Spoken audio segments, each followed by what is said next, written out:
15 years ago, Michael and Sarah Thompson purchased the abandoned Whitmore estate in rural Connecticut, a crumbling Victorian mansion that had sat empty for decades. Their dream was simple: restore the historic property and turn it into their family home. But as renovation work began in October 2010, their American dream transformed into an unthinkable horror. One by one, the construction workers hired to restore the mansion began disappearing without a trace, always during the night shift. Before we continue, subscribe and hit the notification bell. Here we reopen archive cases with respect and evidence. The first to vanish was Carlos Martinez, a 34-year-old electrician and father of three, who was last seen working on the mansion's wiring system on October 15, 2010. His tools were found neatly arranged in the main hallway, his work van still parked outside, keys in the ignition. Carlos had called his wife Maria at 9 p.m. that evening, telling her he'd be home by midnight. He never arrived. The disappearance plunged the Martinez family into devastating grief. Maria, left to raise their three young children alone, spent sleepless nights calling hospitals, morgues, and police stations across 3 states. Their eldest son, barely 8 years old, would wait by the window every evening watching for his father's van to pull into their driveway.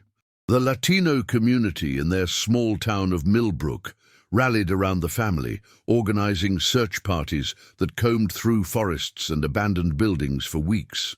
Local police initially treated Carlos's disappearance as a missing person case, considering possibilities ranging from voluntary departure to workplace accident. Detective James Morrison, the lead investigator, interviewed the Thompson family extensively, searched the mansion grounds with cadaver dogs, and even dragged the nearby Whitmore Pond. Nothing was found. The case grew cold within 6 months, filed away in boxes that would gather dust for over a decade. But Carlos Martinez was only the beginning. Over the following 18 months, 4 more workers would vanish from the Whitmore estate under equally mysterious circumstances. Each disappearance followed the same disturbing pattern: men working alone during evening hours, personal belongings left behind, vehicles untouched, and no witnesses. The Thompson family, devastated by the tragedies occurring on their property, eventually abandoned the restoration project entirely, leaving the mansion to decay once again. The families of the missing workers, Carlos Martinez, David Chen, Robert Bobby Sullivan, James Patterson, and Miguel Herrera, never stopped believing their loved ones would return. They formed an informal support group, meeting monthly in the basement of St. Mary's Catholic Church, sharing memories, theories, and an unshakable faith that someday, somehow, the truth would emerge from the shadows of the Whitmore estate. For 15 years, the mansion stood as a monument to their grief, its broken windows and overgrown grounds, hiding secrets that would challenge everything the families thought they knew about their missing men. The local community eventually stopped talking about the disappearances, but the families never stopped searching for answers, never stopped demanding justice from a system that had seemingly forgotten their pain. The Whitmore estate became known locally as the Cursed House, avoided by teenagers and urban explorers alike. Real estate agents refused to list it, contractors declined renovation jobs, and even homeless individuals seeking shelter gave the property a wide berth. The mansion's reputation grew into local legend, whispered about in bars and discussed in hushed tones at town meetings.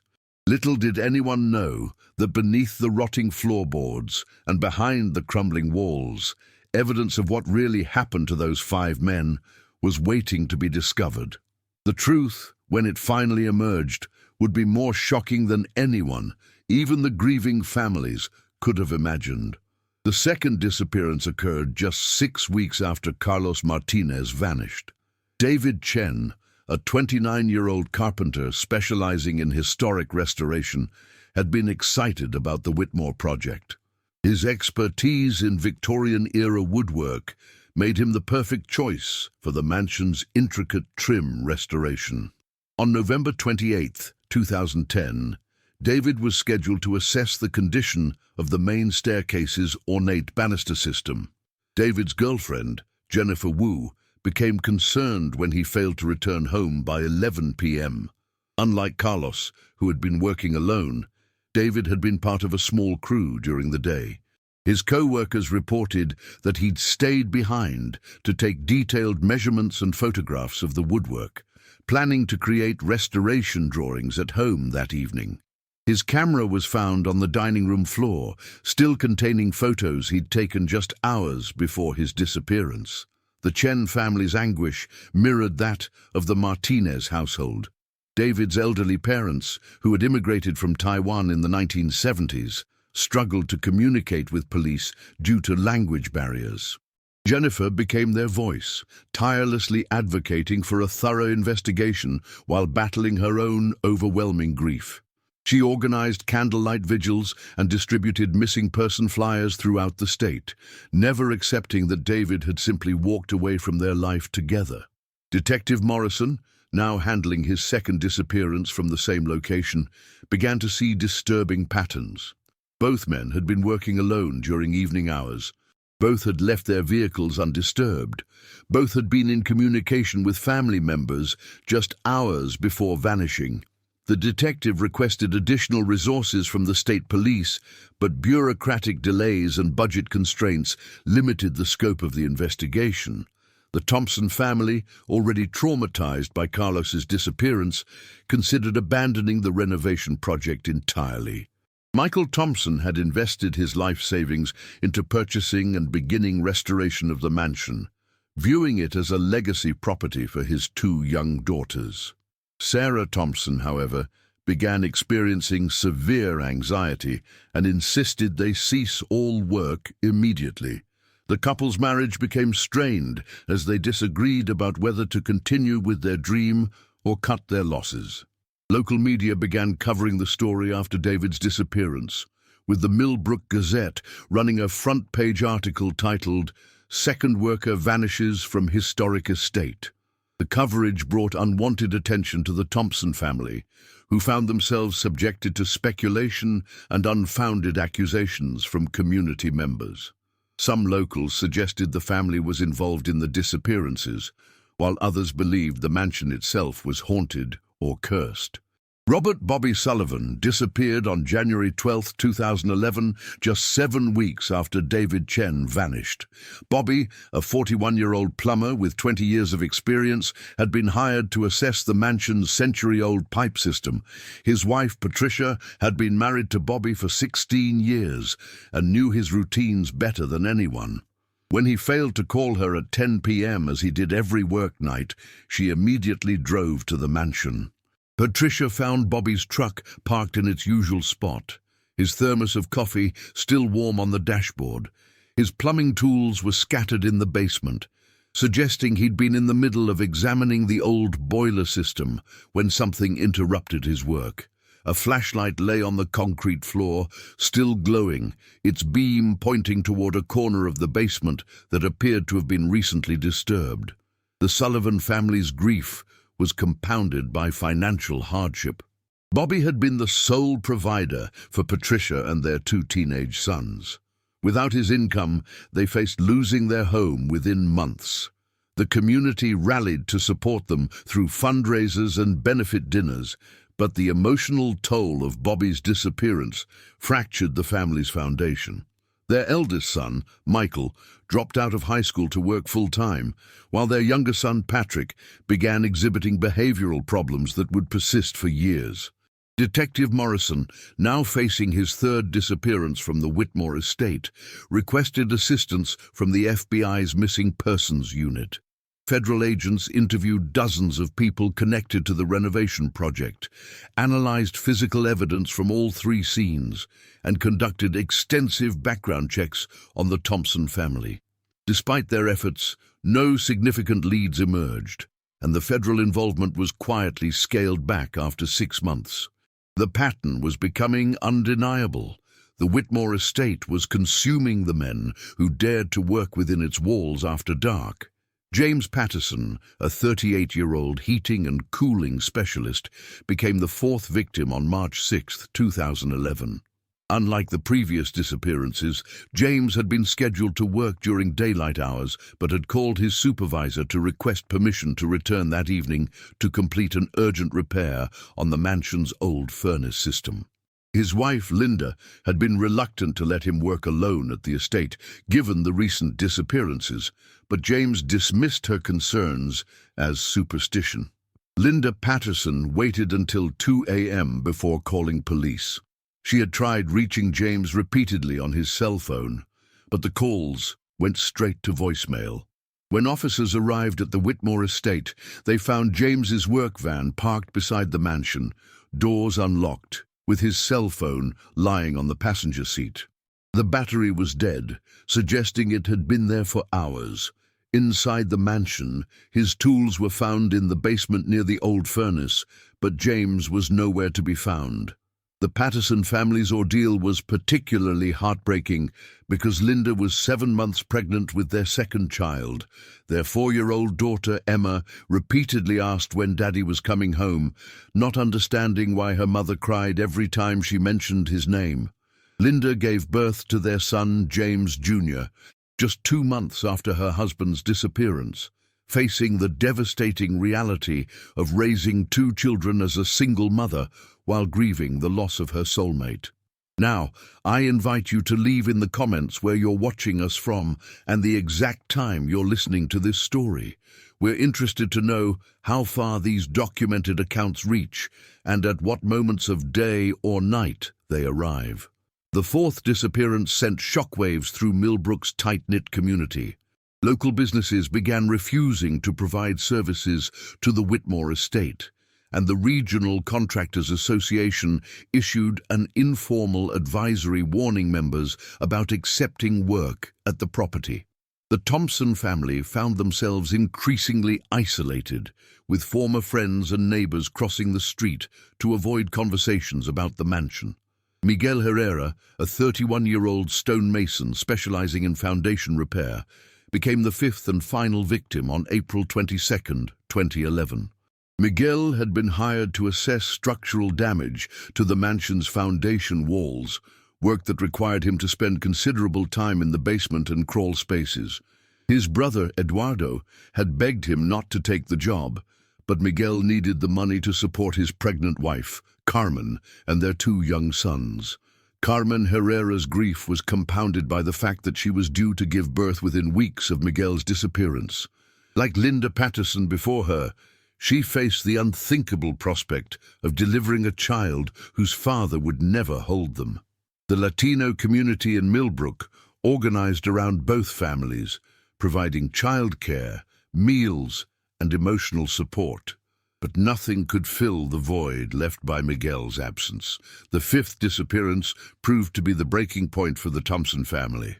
Michael and Sarah made the painful decision to abandon their renovation project permanently, listing the property for sale at a significant loss. However, the mansion's reputation made it virtually unsellable. Real estate agents refused to represent the property, and the few potential buyers who initially showed interest quickly withdrew their offers after learning about the disappearances. Detective Morrison, now facing criticism from the families and media for his inability to solve the cases, requested early retirement. The investigation was transferred to Detective Sarah Williams, a seasoned investigator with experience in missing persons cases. Detective Williams immediately noticed gaps in the previous investigation and began conducting her own interviews with the Thompson family, remaining construction workers, and family members of the missing men. The local newspaper, facing pressure from advertisers and community leaders, gradually reduced its coverage of the disappearances. The story that had once dominated front pages was relegated to small updates buried in the back sections. This media silence was interpreted by the families as a betrayal, further isolating them in their grief and making them feel forgotten by the community that had once supported them. By the summer of 2011, the Whitmore estate sat empty and abandoned once again. The Thompson family had moved to another state, unable to bear the weight of community suspicion and their own traumatic memories. The mansion's windows were boarded up, its grounds secured with chain-link fencing, and warning signs posted to deter trespassers, but the families of the 5 missing men refused to let their loved ones be forgotten. They continued meeting monthly, sharing memories and theories, refusing to accept that the cases would remain forever unsolved. The years following the last disappearance in 2011 brought a painful acceptance to Millbrook. The community, once obsessed with theories and speculation about the Whitmore estate, gradually stopped discussing the missing workers. Life moved forward for everyone, except the 5 families who continued living in limbo, trapped between hope and despair, unable to grieve properly without knowing the fate of their loved ones. Maria Martinez struggled to maintain stability for her 3 children while battling severe depression. Carlos had been more than her husband. He had been her best friend, her provider, and her anchor in a country where she still felt like an outsider. Their eldest son, now in his early 20s, had grown up carrying the weight of being the man of the house from age 8. He struggled with anger issues and trust problems, unable to form lasting relationships because he feared abandonment. The Martinez family's financial situation remained precarious. Maria worked 2 jobs, cleaning houses during the day and stocking shelves at a grocery store at night. But the family never recovered from losing Carlos's steady income. They were forced to move to a smaller apartment, and Maria often went without meals to ensure her children had enough to eat. The stress of single parenthood and chronic financial pressure aged her prematurely, turning her hair gray and deepening lines around her eyes. Jennifer Wu, David Chen's girlfriend, never married. She dated occasionally over the years, but found herself unable to commit to anyone, always wondering if David might someday return. She kept his clothes in their shared closet for 5 years before finally donating them to charity. The act of letting go of his physical belongings triggered a breakdown that required months of therapy and medication. David's parents, now in their 70s, never fully recovered from their son's disappearance. His father developed dementia partly triggered by the trauma, often asking why David hadn't visited recently. His mother became obsessively religious, attending Mass daily and lighting candles for her son's safe return. The couple's health declined rapidly, and they both passed away within 2 years of each other, never knowing what happened to their beloved son. Patricia Sullivan faced the dual challenge of grief and financial ruin. Without Bobby's income, she lost their family home within 8 months of his disappearance. She and her 2 sons moved into a cramped apartment, and Patricia worked as a waitress while attending nursing school at night. The family's oldest son, Michael, never returned to high school after dropping out to work. He struggled with substance abuse in his late teens, using alcohol and marijuana to numb the pain of losing his father. The Sullivans' younger son, Patrick, channeled his grief into academic achievement, earning a full scholarship to State University. However, he battled anxiety and depression throughout college, requiring counseling and medication to manage panic attacks triggered by abandonment fears. He majored in criminal justice, hoping someday to solve his father's disappearance himself. Linda Patterson's journey, as a single mother of 2, was perhaps the most challenging. Raising a toddler and an infant while grieving her husband's disappearance pushed her to the brink of mental collapse.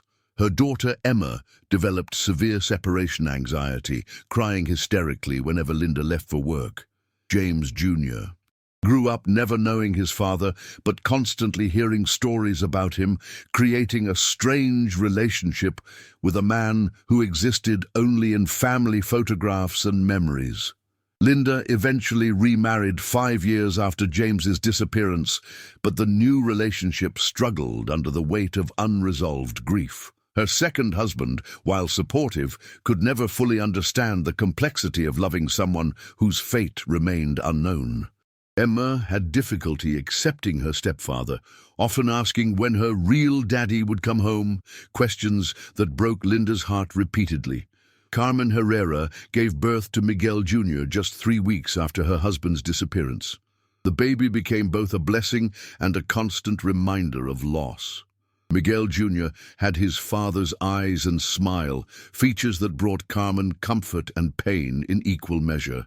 She worked as a house cleaner, while her mother-in-law watched the children, but the family lived paycheck to paycheck. Eduardo Herrera, Miguel's brother, blamed himself for not doing more to prevent his brother from taking the job at the Whitmore estate. He became obsessed with the case, spending countless hours researching the mansion's history and developing increasingly elaborate theories about what happened. His obsession strained his own marriage and affected his work performance, but he couldn't let go of the need to find answers. Detective Sarah Williams continued working the case sporadically over the years, following up on occasional tips and reviewing evidence whenever new missing persons techniques became available. She maintained regular contact with the families, providing updates even when there was little progress to report. Her dedication meant everything to the families, who had felt abandoned by the system for so long. The Whitmore estate itself became a local landmark of sorts, though not the kind the Thompson family had envisioned. Teenagers dared each other to approach the property at night. Urban explorers attempted to break in despite security measures, and ghost hunters claimed to detect supernatural activity. The mansion's reputation grew beyond Millbrook, attracting attention from paranormal investigators and true crime enthusiasts from neighboring states. But beneath the sensationalism and local legend, 5 families continued their quiet suffering, marking birthdays and anniversaries that would never be celebrated, Christmas mornings that would forever feel incomplete, and graduations and weddings where a father's presence would be painfully absent. As the years passed, the official investigation into the 5 disappearances stagnated, but unofficial theories flourished throughout Millbrook and the surrounding region.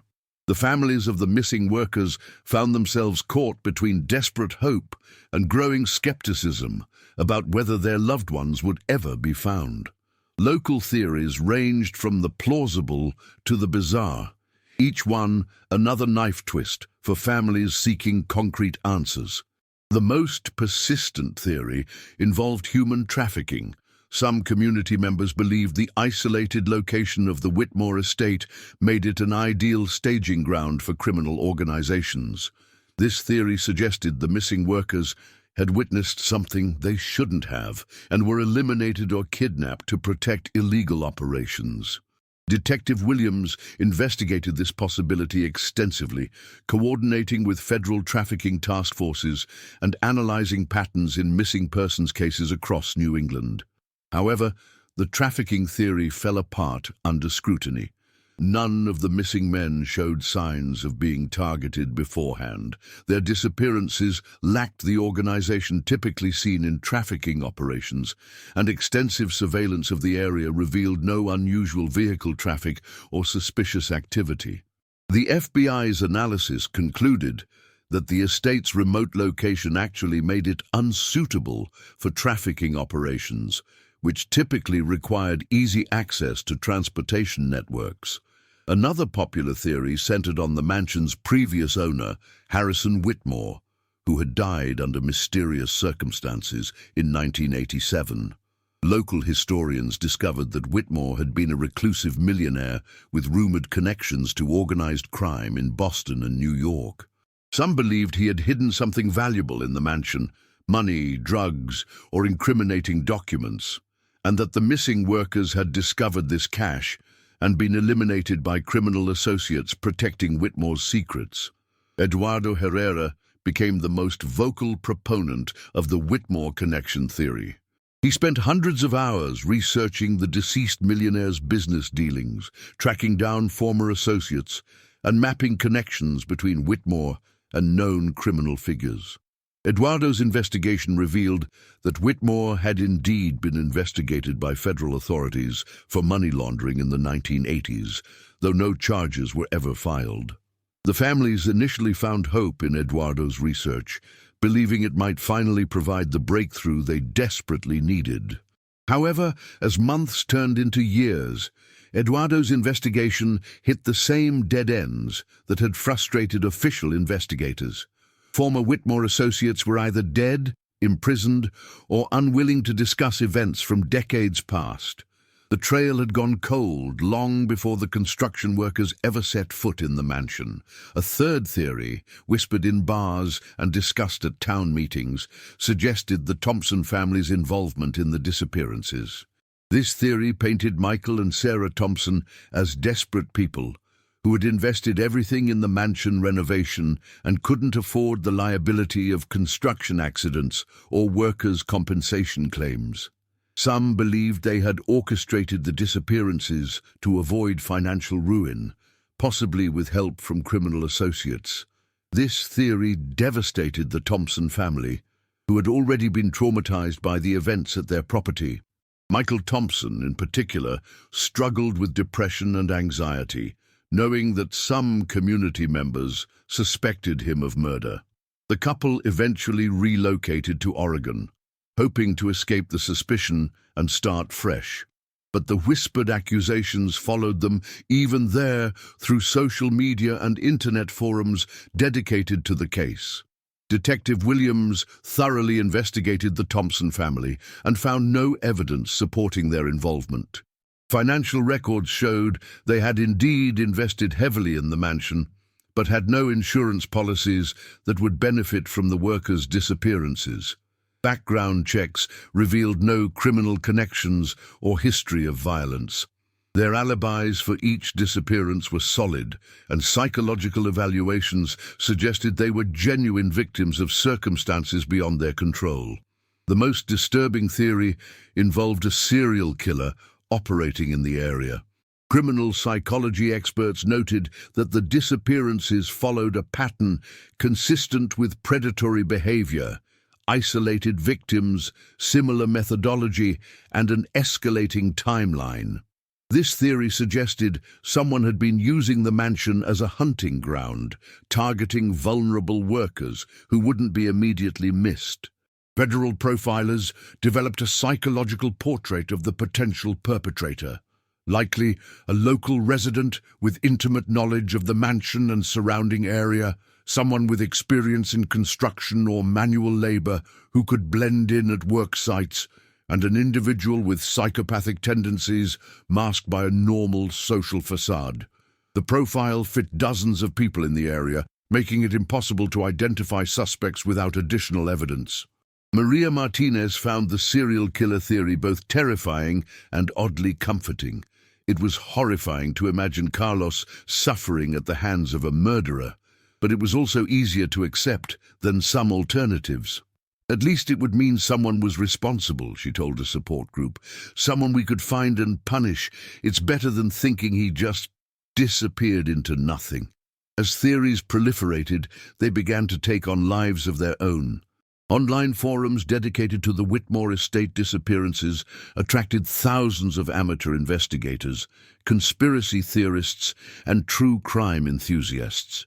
These digital communities generated hundreds of new theories, from government cover-ups to alien abductions, each one more elaborate than the last.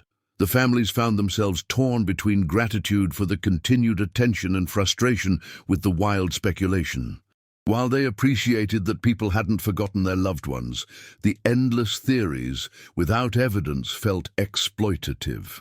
Jennifer Wu stopped reading online discussions about David's disappearance after finding threads that questioned whether he had ever existed at all. Despite years of theories and investigation, the fate of Carlos Martinez, David Chen, Bobby Sullivan, James Patterson, and Miguel Herrera remained unknown. The families continued their monthly meetings, sharing not just grief but also frustration with a system that seemed incapable of providing answers. In March 2023, nearly 13 years after the last disappearance, an unexpected development breathed new life into the cold case. The Whitmore estate, which had sat abandoned and deteriorating since 2011, was finally sold to a development company planning to demolish the mansion and build luxury condominiums. The sale price was a fraction of the property's potential value, reflecting its dark reputation and the challenges of developing the site. Brighton Development Group, a Connecticut-based company specializing in historic property redevelopment, purchased the estate despite knowing its troubled history. Company president Robert Brighton had made his fortune by buying problematic properties at deep discounts and transforming them into profitable developments. He viewed the Whitmore estate as his most ambitious project yet, believing that modern development could finally put the property's dark past to rest. The development company's first step was conducting a comprehensive environmental assessment of the property. This process, required by state and federal regulations, involved testing soil and groundwater for contamination, assessing structural integrity, and documenting any hazardous materials that might complicate demolition. The assessment team included geologists, environmental engineers, and archaeological consultants hired to ensure compliance with historic preservation laws. Dr. Amanda Chen, an environmental engineer with no relation to missing worker David Chen, led the assessment team. Her company, Northeast Environmental Solutions, had extensive experience with contaminated sites and had worked on several properties with complex histories. Dr. Chen approached the Whitmore Estate project with scientific objectivity, viewing it as another technical challenge rather than dwelling on its reputation. The environmental assessment began in the mansion's basement, where team members used ground-penetrating radar to map the foundation and identify potential underground storage tanks or other buried structures. The technology, which had advanced significantly since the original police investigation, could detect subsurface anomalies with unprecedented precision. On March 15, 2023, the radar detected several large anomalies beneath the basement floor. The readings suggested void spaces and objects that didn't match the expected foundation structure. Dr. Chen initially assumed the anomalies were old storage tanks, cisterns, or other infrastructure common in historic properties. However, the size and configuration of the readings were unusual enough to warrant further investigation. If this case has already captured your attention, leave a like. It helps the story of the missing workers reach more people. The team requested permission to conduct limited excavation to identify the anomalies and ensure they wouldn't complicate the planned demolition. Brighton Development Group approved the additional work, viewing it as a necessary step in the due diligence process. They hired a local excavating contractor to carefully remove sections of the basement floor under archaeological supervision. The first anomaly, uncovered on March 22nd, appeared to be a large concrete chamber that had been deliberately hidden beneath a newer concrete floor. The chamber was approximately 8 feet long, 4 feet wide, and 3 feet deep, roughly the size needed to contain a human body. The concrete walls showed signs of hasty construction, with uneven surfaces and visible tool marks suggesting the work had been done quickly and without professional expertise. Dr. Chen immediately recognized the significance of the discovery and contacted Detective Williams, who had maintained jurisdiction over the missing persons cases. Detective Williams arrived at the site within hours, accompanied by a team from the State Police Crime Scene Unit and a forensic anthropologist from the University of Connecticut. The excavation of the first chamber revealed human remains that had been carefully wrapped in plastic sheeting and placed in the concrete tomb. The preservation was remarkable due to the sealed environment, allowing forensic experts to recover significant physical evidence, including clothing fragments, personal items, and biological material suitable for DNA analysis. Detective Williams felt a mixture of vindication and sorrow as she watched the careful excavation process. After 12 years of dead ends and frustration, physical evidence was finally emerging that could provide answers to the grieving families. However, she also knew that finding remains meant confirming the family's worst fears. Their loved ones were not coming home alive. The discovery of the first set of remains prompted an immediate expansion of the excavation. Ground-penetrating radar was used to map the entire basement area, revealing 4 additional anomalies with similar signatures. Each anomaly appeared to be a deliberately constructed chamber, suggesting a methodical approach to concealing the bodies. Over the following week, forensic teams carefully excavated each chamber, documenting everything with photographs, measurements, and detailed notes. Each chamber contained human remains wrapped in similar plastic sheeting, along with personal items that could potentially identify the victims.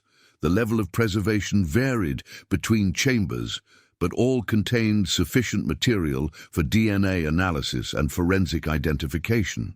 The excavation process was conducted with extreme care to preserve evidence and maintain the dignity of the deceased. Forensic anthropologist Dr. Sarah Morrison supervised the removal of remains, ensuring that every bone, fabric fragment, and personal item was properly catalogued and preserved for analysis. News of the discovery spread quickly through Millbrook and the surrounding region. Local media descended on the property, broadcasting live updates as each chamber was opened. The families of the missing workers, contacted by Detective Williams before the news broke publicly, experienced a complex mix of emotions: relief at finally having answers, devastation at confirmation of their loved ones' deaths, and anger at the years of uncertainty they had endured. The discovery at the Whitmore estate represented not just a breakthrough in a cold case, but the beginning of a new investigation into who had created the underground chambers and why 5 innocent workers had been murdered and hidden beneath the mansion they had been hired to restore. The DNA analysis results, completed in May 2023, confirmed what the families had both feared and hoped to learn. All 5 sets of remains belonged to the missing workers. Carlos Martinez, David Chen, Bobby Sullivan, James Patterson, and Miguel Herrera had been found at last, their bodies hidden beneath the basement floor of the Whitmore estate for over 12 years.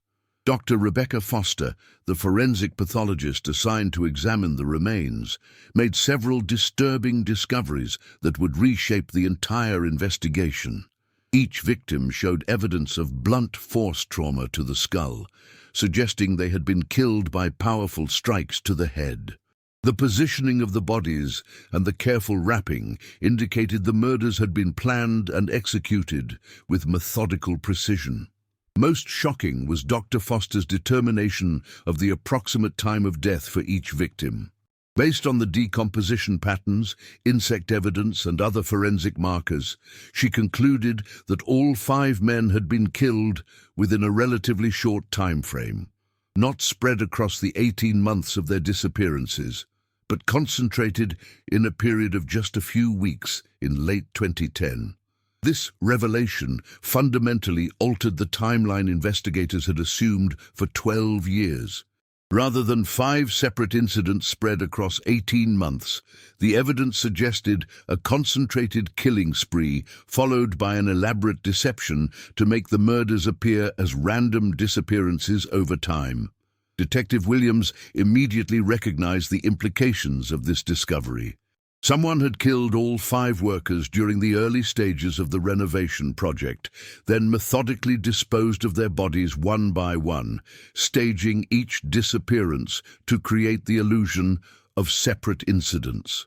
The killer had intimate knowledge of each worker's schedule and had carefully planned each staged disappearance to avoid suspicion. The investigation now focused on identifying who had access to the mansion during the critical period of late 2010, who knew the workers' schedules well enough to stage convincing disappearances, and who possessed the construction skills necessary to build the concrete chambers beneath the basement floor. A breakthrough came when investigators re-examined the mansion's construction records from 2010. Among the various contractors and subcontractors hired by the Thompson family was Mason Construction Services, a small company owned by Thomas Mason, a 52-year-old general contractor who had been responsible for coordinating much of the renovation work. Mason had been interviewed multiple times during the original investigation, but had never been considered a primary suspect. He appeared to be a legitimate businessman with no criminal record, and his alibis for the nights of the disappearances had seemed solid. However, the new timeline meant his previous alibis were irrelevant. The murders had occurred weeks or months before the reported disappearances. Detective Williams began investigating Thomas Mason with fresh eyes, uncovering disturbing information that had been missed during the original investigation. Mason's business records showed significant financial problems in 2010, with multiple unpaid debts and threatened lawsuits from suppliers and subcontractors. He was facing potential bankruptcy and the loss of his home, making him desperate for money. More troubling was the discovery that Mason had been embezzling funds from the Whitmore estate renovation project. He had been billing the Thompson family for work that was never performed, charging for materials that were never delivered, and pocketing payments intended for subcontractors. The 5 missing workers had all been investigating discrepancies in their payments and work assignments in the weeks before their disappearances. Carlos Martinez's widow, Maria, provided a crucial piece of evidence when she remembered a conversation with her husband shortly before his death. Carlos had mentioned problems with the general contractor, saying the man was acting strange and had been asking too many questions about what the workers had seen in the basement. Carlos had also mentioned finding something weird in one of the mansion's rooms, but had planned to discuss it with the other workers before reporting it to the Thompson family.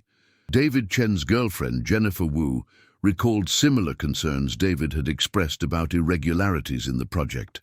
David had photographed areas of the mansion that showed evidence of recent construction work that wasn't part of the approved renovation plan. His camera, found at the scene of his disappearance, contained images of disturbed flooring in the basement, the same area where the bodies would later be discovered. The investigation revealed that Mason had been using the Whitmore estate renovation as a cover for his own criminal activities. He had been storing stolen construction materials in the mansion's unused rooms and had been using the property as a base for other illegal schemes. The 5 workers had begun to notice inconsistencies and were starting to ask questions that threatened to expose Mason's operations. Rather than risk exposure and the inevitable criminal charges that would follow, Mason had made the cold-blooded decision to eliminate the witnesses. Using his access to the mansion and his knowledge of each worker's schedule, he had lured them to the property individually and killed them with a construction hammer, a tool he carried as part of his normal equipment. Mason had then constructed the concrete chambers beneath the basement floor, using his skills as a general contractor to create nearly perfect hiding places for the bodies. He had staged each disappearance carefully, leaving behind personal items and vehicles to make it appear the workers had vanished during their reported work shifts. The most chilling aspect of Mason's scheme was his patience and calculation. After killing all 5 workers, he had continued working on the renovation project for several more months, interacting normally with the Thompson family and other contractors, while the bodies of his victims lay hidden beneath his feet. Detective Williams obtained search warrants for Mason's home, business, and storage facilities. The search revealed additional stolen materials, falsified business records, and most damning of all, personal items belonging to the 5 victims that Mason had kept as trophies. Among these items were Carlos Martinez's wedding ring, David Chen's restoration drawings, and Bobby Sullivan's engraved pocket watch. The arrest of Thomas Mason on June 3, 2023, brought a sense of relief and closure to the families who had waited over 12 years for answers. Mason was taken into custody at his home without incident, though he immediately requested a lawyer and refused to make any statements about the murders. His calm demeanor during the arrest process chilled the officers involved, who noted his apparent lack of remorse or emotion. The case against Mason was built on overwhelming physical evidence, forensic analysis, and witness testimony that painted a clear picture of premeditated murder motivated by greed and self-preservation. The prosecution, led by District Attorney Sarah Henderson, characterized Mason as a cold-blooded killer who had murdered 5 innocent men to protect his criminal schemes. The forensic evidence was particularly damning. DNA analysis confirmed Mason's presence at each burial site, with his genetic material found on the plastic sheeting used to wrap the bodies. Tool mark analysis matched the fatal head wounds to a specific type of construction hammer, consistent with tools found in Mason's possession. Most compelling was the concrete analysis, which showed that the material used to construct the burial chambers matched exactly with concrete Mason had ordered for legitimate renovation work. Financial records revealed the full scope of Mason's embezzlement from the Whitmore estate project. He had stolen over $150,000 from the renovation budget, money intended to pay workers and suppliers. The 5 victims had all been investigating payment discrepancies and had scheduled meetings to discuss their concerns with the Thompson family. Meetings that never took place because Mason killed them first. The families of the victims faced the complex challenge of attending Mason's trial while processing their own grief and trauma. Maria Martinez, now in her 50s, struggled with the realization that her husband had died not in some random tragedy, but at the hands of someone he had trusted. The knowledge that Carlos had been murdered while trying to do his job honestly made his death even more painful to accept. Jennifer Wu found herself experiencing survivor's guilt, wondering if David might still be alive if she had insisted he quit the project when he first mentioned problems with the general contractor.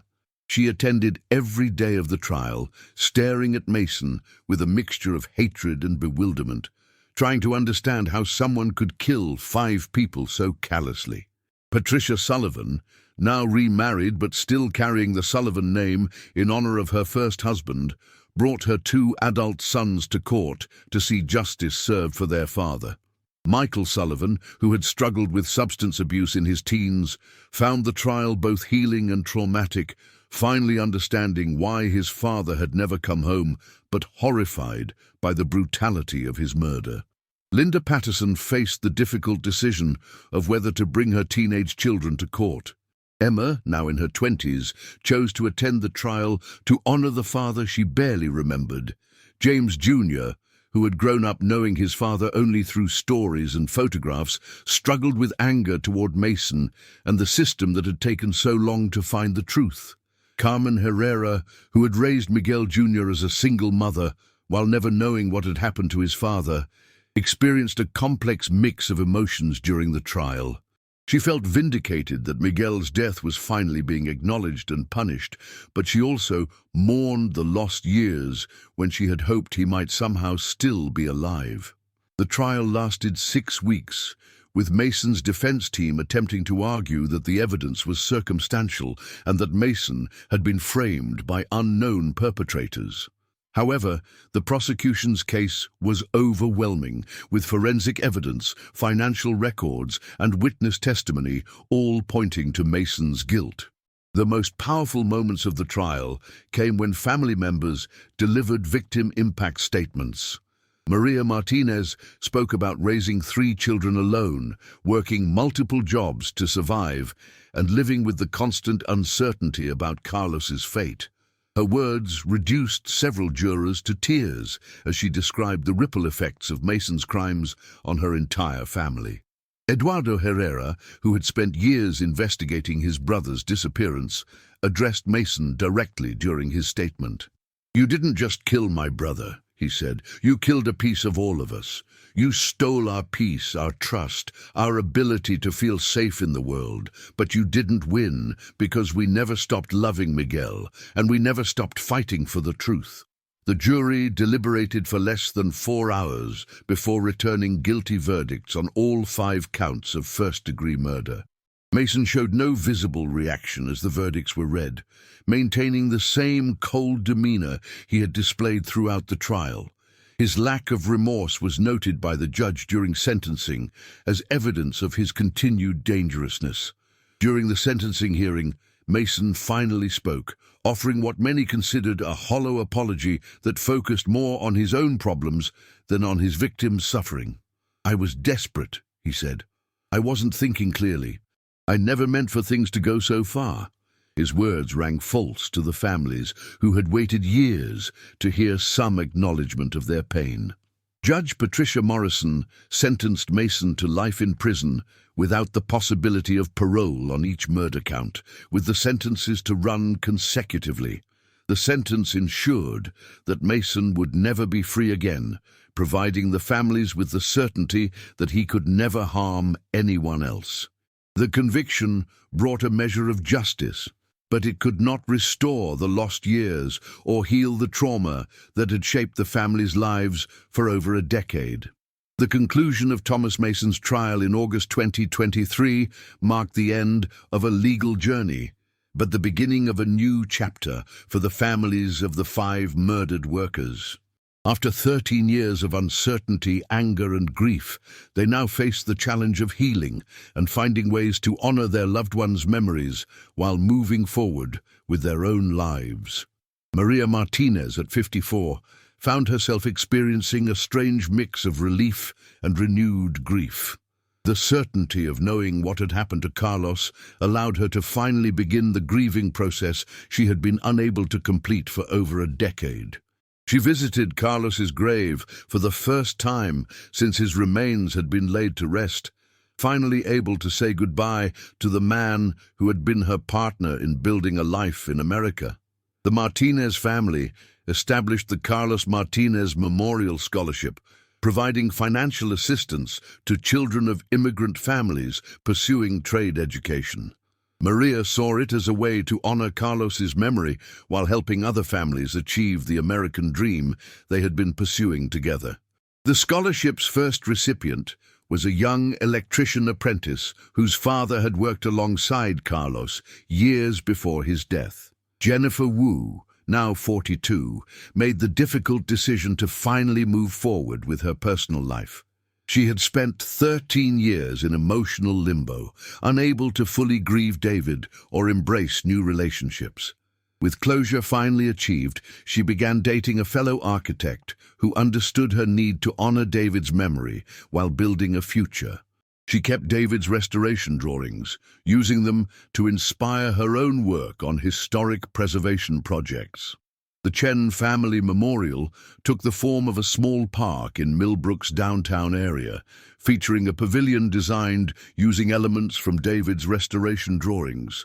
The pavilion became a gathering place for the community, hosting concerts, farmers' markets, and art shows. Jennifer found comfort in seeing families enjoy the space that honored David's craftsmanship and love of historic architecture. Patricia Sullivan, now in her 60s, experienced what she described as learning to breathe again after Mason's conviction. She had carried the weight of uncertainty about Bobby's fate for so long that she had forgotten what it felt like to live without constant anxiety. Her son Michael, now in his 30s and in recovery from his earlier substance abuse, found that having answers about his father's death helped him address the trauma that had driven his addiction. The Sullivan family created the Robert Bobby Sullivan Foundation, providing emergency financial assistance to families of crime victims. Patricia understood firsthand how quickly families could spiral into poverty when their primary breadwinner was suddenly gone, and she wanted to help others avoid the hardships her family had endured. Linda Patterson, whose second marriage had survived the strain of the unsolved case, found that Mason's conviction brought unexpected challenges.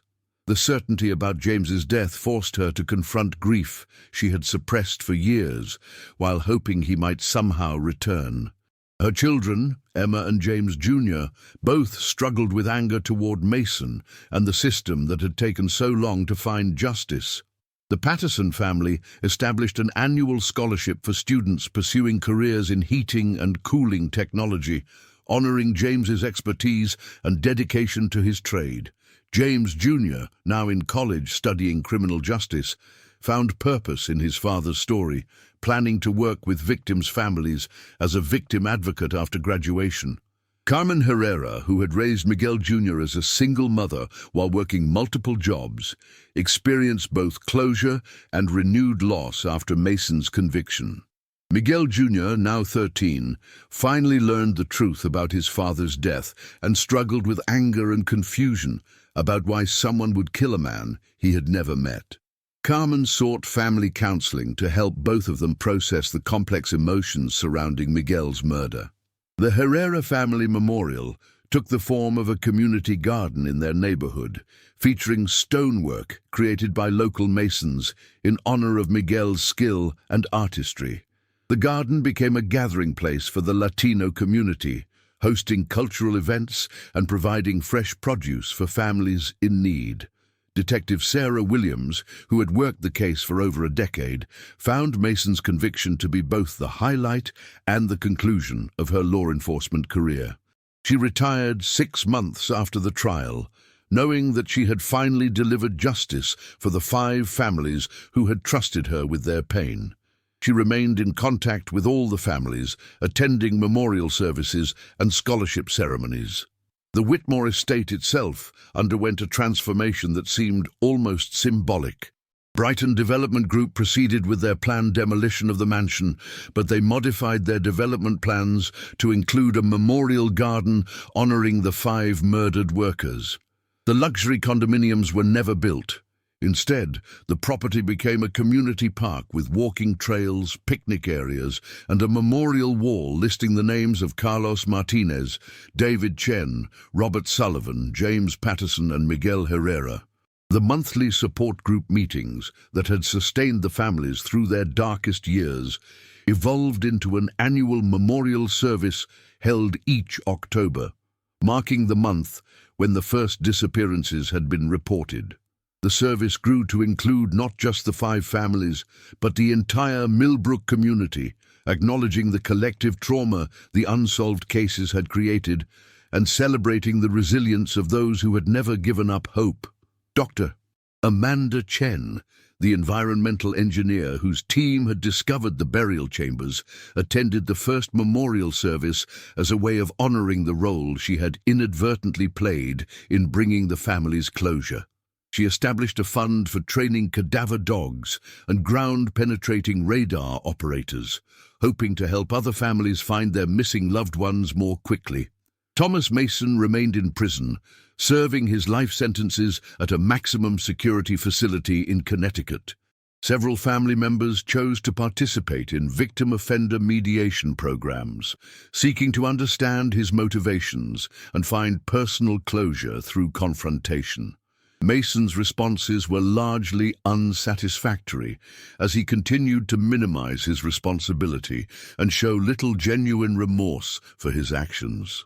The case became a study subject in criminal justice programs across the country, examining both the investigation techniques that eventually solved it and the systemic failures that allowed it to remain unsolved for so long. Detective Williams frequently spoke at law enforcement conferences, emphasizing the importance of maintaining contact with victims' families and never truly closing cold cases. For the 5 families, the years following Mason's conviction brought a gradual return to something resembling normal life. The children who had grown up without fathers learned to channel their grief into purpose.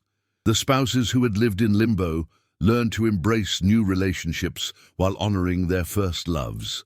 The siblings and parents who had never stopped searching finally found peace in knowing their loved ones could rest in dignity. The story of the Whitmore estate became part of Millbrook's history, but it was no longer a story of mystery and tragedy. It became a story of persistence, community support, and the power of families who refused to give up on finding the truth. The memorial park that replaced the cursed mansion became a symbol of transformation, a place where death and mystery had been replaced by life and remembrance. Subscribe to our channel to explore more archived and disturbing cases. Thank you for following the story of the missing workers of Whitmore Estate. We'll see you in the next video. In the end, justice may be delayed, but for those who never stop fighting for truth, it can never be denied.